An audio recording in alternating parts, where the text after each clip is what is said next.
Rafiq was a simple man. He lived in a small apartment in the busy city. Every day he worked hard, but life was never easy. One day he got a phone call that changed everything. A big, rich man, a billionaire, was looking for someone to help him at his large house. Rafiq got the job. On his first day, Rafiq was nervous. The billionaire's mansion was huge. Tall walls, many rooms, shining floors, and expensive furniture everywhere. Rafiq felt small in such a big place. He wondered how he would fit in. A tall man with a sharp suit came to meet him. "Welcome, Rafiq. I am Mr. Khan's assistant. Follow me, I will show you around," he said. Rafiq nodded and followed. They walked through long hallways filled with paintings and old photographs. Some pictures showed the billionaire, Mr. Khan, with important people, politicians, famous actors, and other wealthy businessmen. Then the assistant stopped in front of a large wooden door. "This is Mr. Khan's private office. You won't enter here unless he asks you," he said firmly. Rafiq nodded again, feeling a bit nervous. He was not used to such strict rules. Later, when no one was around, Rafiq was cleaning the living room. He noticed a small table near the fireplace. On the table was an old photo frame covered in dust. Curious, he wiped the glass and looked closely. The photo showed Mr. Khan sitting on a bench in a park. Next to him was a small boy, about 5 years old. The boy had big, dark eyes and a small smile. But what made Rafiq freeze was the feeling that the boy looked familiar. The boy's face was strange, but it pulled at something deep inside Rafiq's mind. Rafiq's heart beat faster. Who was this boy? Why had no one talked about him? Mr. Khan never mentioned a son or a family. He carefully put the photo back and looked around. No one saw him. He decided to keep the photo hidden. That night, Rafiq could not sleep. The boy in the photo stayed in his mind. He thought about asking Mr. Khan, but something stopped him. What if the question was wrong? What if it was a secret he should never know? The next day, Rafiq tried to focus on his work, but the photo kept calling him back. At lunch, he asked the housekeeper quietly, "Who is the boy in Mr. Khan's photo?" The housekeeper looked surprised. She quickly looked away and said, "I don't know, that photo has been here for many years. No one talks about it." Rafiq felt a cold chill. The silence was strange. Why would no one talk about the boy? Days passed, and Rafiq worked harder, but he kept thinking about the photo. One evening, he found a small key on the floor near the big wooden door to Mr. Khan's office. He picked it up carefully. Could this key open that door? Was there something inside Mr. Khan's office that would answer his questions? Rafiq's hands shook as he held the key. Should he try it?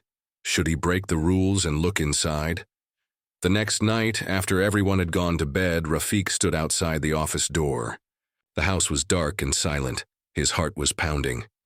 He slid the key into the lock. It fit perfectly. The door opened with a soft creak. Inside, the office was dim. Papers and books were everywhere. On the wall, more photos hung. Rafiq walked closer and saw one photo that made him stop. It was the same small boy from the old photo, but now older, about 10 years old. The boy was sitting alone on a chair, looking sad. Next to the photo was a small box. Rafiq opened it and found letters, old tickets, and a small, worn-out toy car. Rafiq sat down on the floor, holding the toy in his hands. Suddenly, he heard a noise behind him. He turned quickly. Standing in the doorway was Mr. Khan. The billionaire's face was serious. His eyes looked tired but sharp. "You shouldn't be here," Mr. Khan said quietly. Rafiq's heart jumped. I'm sorry, sir, I just wanted to understand." Mr. Khan looked at the photo and then back at Rafiq. "This boy," he said softly, "he is my son, but no one knows about him." Rafiq was shocked. "Why?" Mr. Khan sighed deeply. "Because the past is painful, and sometimes the truth can hurt everyone." Rafiq nodded slowly. "I won't tell anyone, sir, but can you tell me more?" Mr. Khan looked at him for a long time. Then he said, "Maybe one day, but for now, just keep this secret." Rafiq agreed. feeling both honored and scared. As he left the room, Rafiq glanced one last time at the photo. The boy's eyes seemed to follow him. Rafiq knew his life was about to change. There was a mystery here, and he wanted to uncover the truth. After that night, Rafiq could not stop thinking about the boy in the photo and Mr. Khan's quiet words. The secret felt heavy on his heart. Who was this boy really? Why did Mr. Khan hide him from the world? And why did he say the past was painful?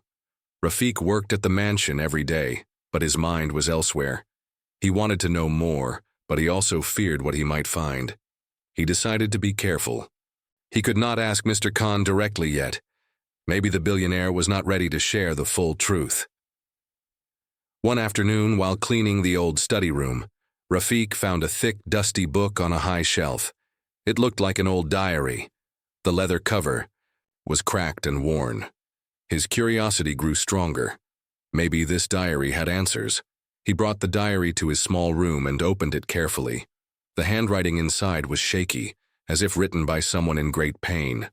The diary belonged to a woman named Amina.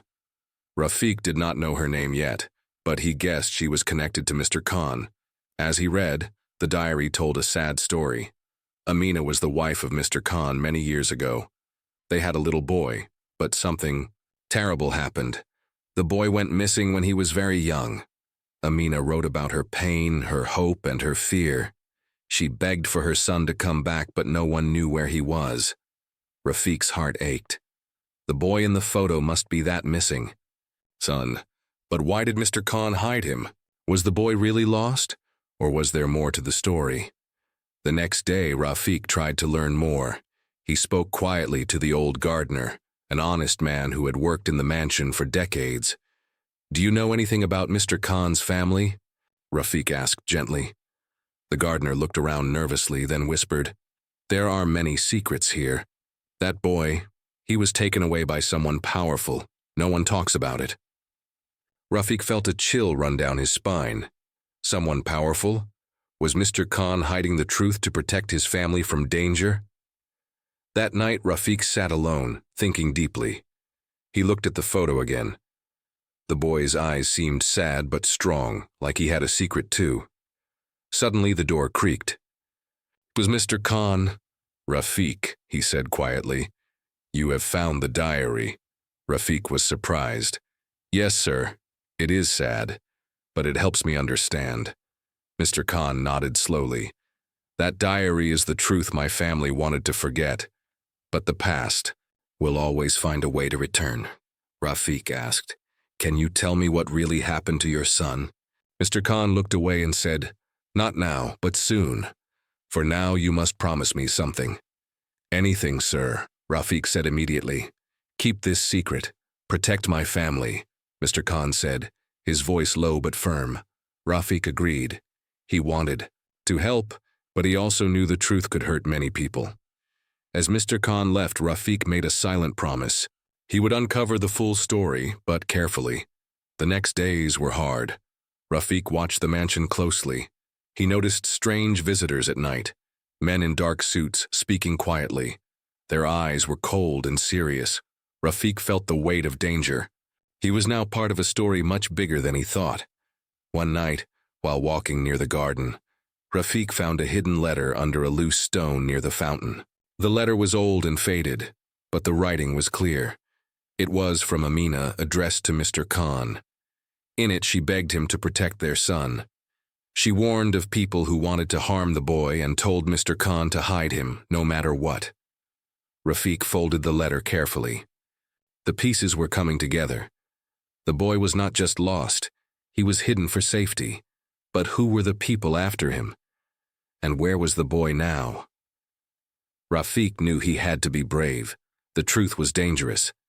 But it was also the only way to help the boy and Mr. Khan's family.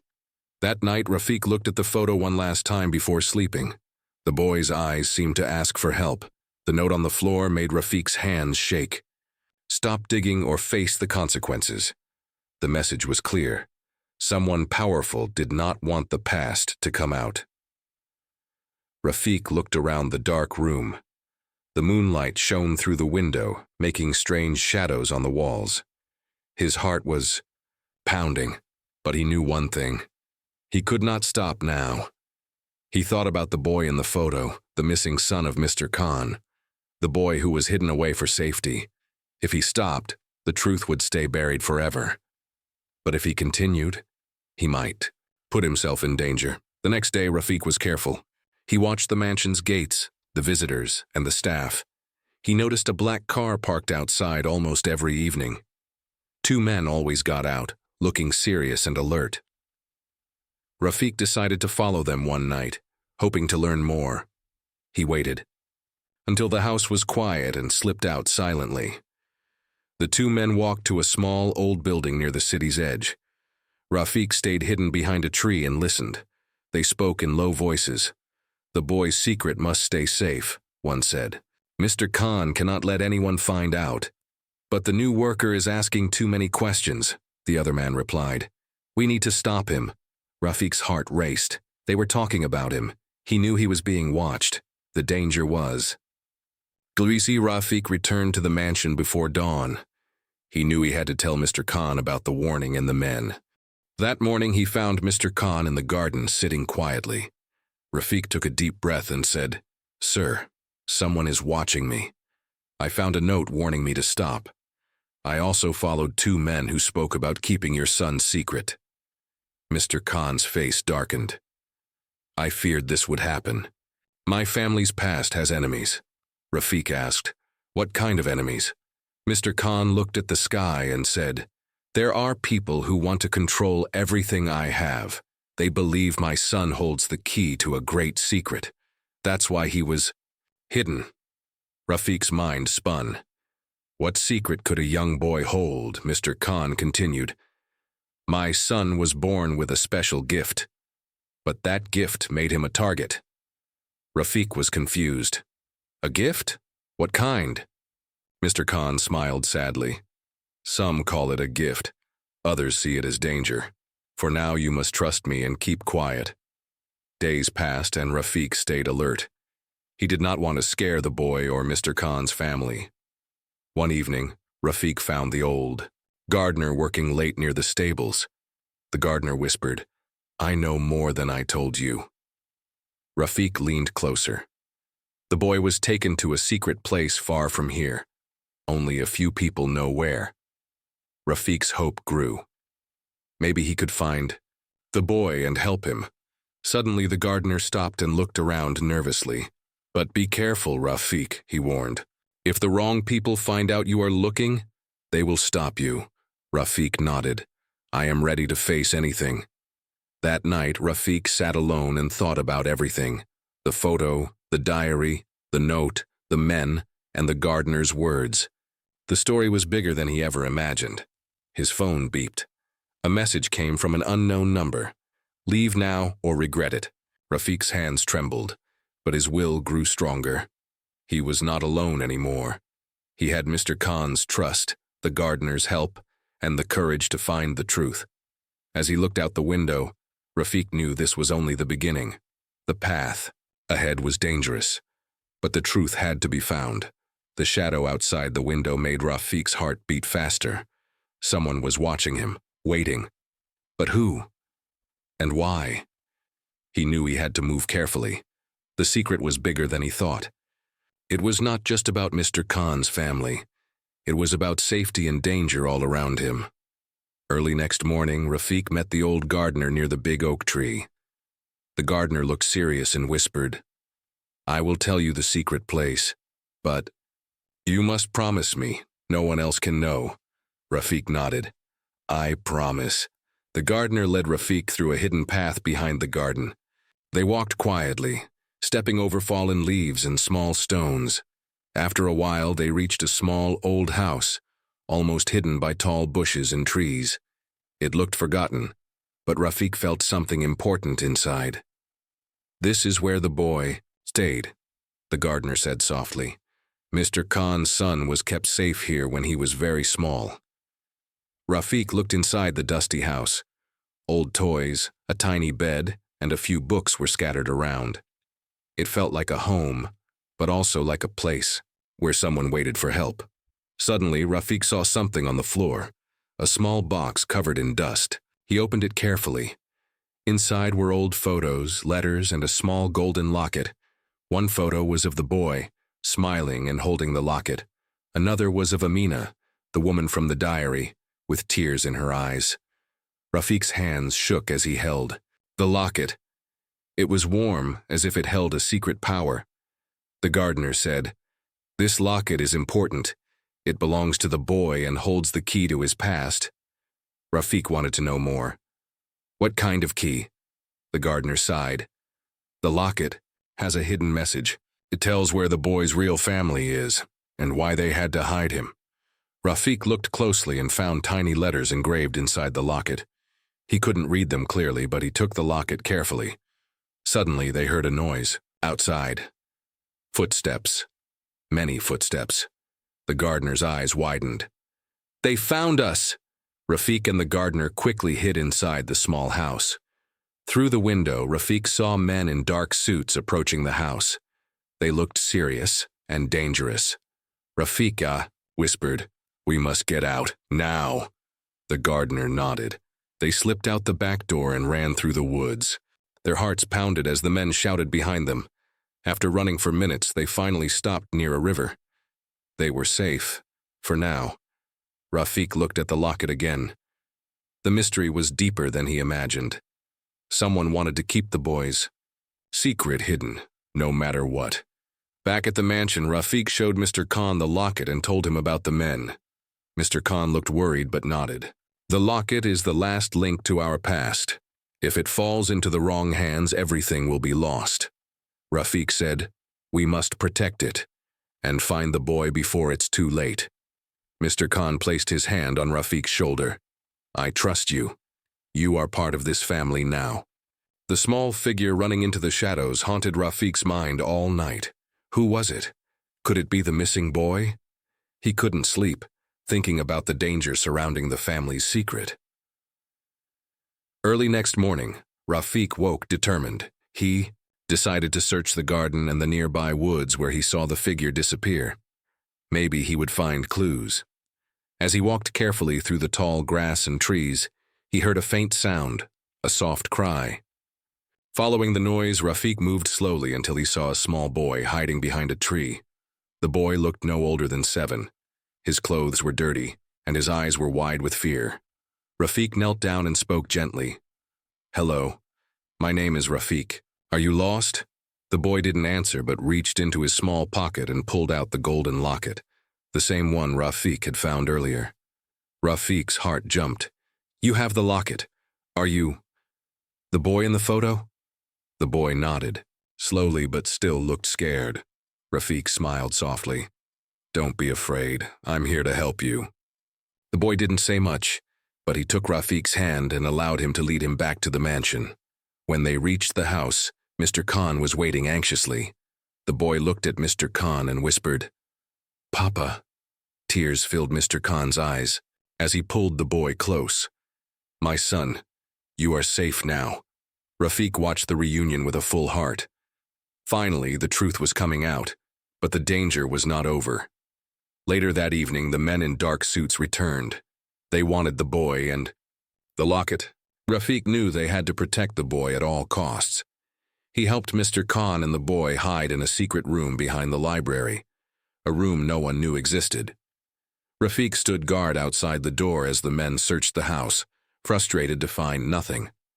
Hours passed and the men left, warning with cold voices. "This is your last chance. Give us the boy or face the consequences." Rafiq's hands clenched tightly. He would never give up the boy. He would fight for the family and the truth. That night, as the boy slept peacefully, Rafiq thought about the journey ahead. The boy had a gift, a secret that could change everything. They had to be ready for what was coming next. The door to the Soji secret room shook hard. Rafiq's heart pounded like a drum. He held the handle tightly, trying to keep the door closed. The men outside were strong. They wanted the boy badly. Rafiq looked at the sleeping boy. He was small and peaceful, unaware of the danger just outside. "Stay quiet," Rafiq whispered. I won't let anyone hurt you. The banging grew louder.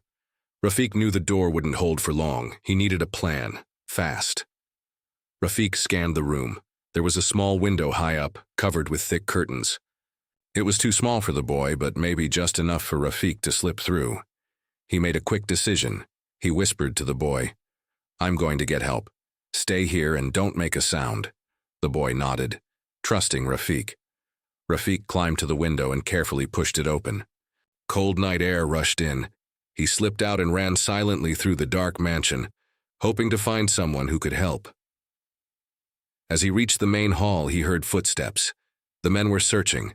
Rafiq hid behind a large curtain, heart beating fast. Suddenly, a voice whispered nearby. "Rafiq, is that you?" It was the gardener. "Quick," the gardener said, "we must get help." They ran to a nearby phone and called the police. Rafiq told them everything: the photo, the locket, the boy, and the danger. Minutes later, police cars arrived, flashing their lights. The men outside heard the sirens and tried to escape, but were caught quickly. Rafiq ran back to the secret room, police officers following. He opened the door slowly. The boy was safe, still sleeping. Mr. Khan arrived, tears of relief in his eyes. "Thank you, Rafiq," he said. "You saved my son." Rafiq smiled, feeling proud but tired. The new letter shocked everyone. The warning was clear: danger was not over.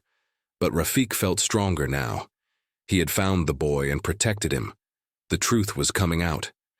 Mr. Khan sat with Rafiq and the boy in the mansion's quiet room. "It's time to tell you everything," Mr. Khan said, his voice calm but serious. The boy listened closely, eyes wide. Mr. Khan explained, "When my son was born, he had a rare condition. It made him special but also vulnerable. Some people wanted to use him for their own gain. That's why I hid him away, hoping to keep him safe." Rafiq nodded, understanding the heavy burden Mr. Khan carried. Mr. Khan continued, "The photo you found was taken before the boy was hidden. A reminder of happier times." The boy looked at the locket around his neck. "What is this?" he asked softly. "That locket," Mr. Khan said, "holds a message from your mother. She wanted you to know you are loved and strong." Suddenly, the boy smiled for the first time. Rafiq felt a warm feeling inside. The mystery was finally clear. But what about the people who sent threats? The police had arrested the men outside the mansion. They were part of a group trying to control Mr. Khan's business and the boy's secret. With the boy safe and the enemies caught, peace returned to the mansion. Days later, Mr. Khan held a small party to celebrate the boy's return. Rafiq was there, smiling. The boy hugged Rafiq tightly. "Thank you for saving me." Rafiq smiled back. "You're never alone now." As the sun set, Rafiq looked at the sky and thought about the journey. It had been dangerous and hard, but love and truth had won.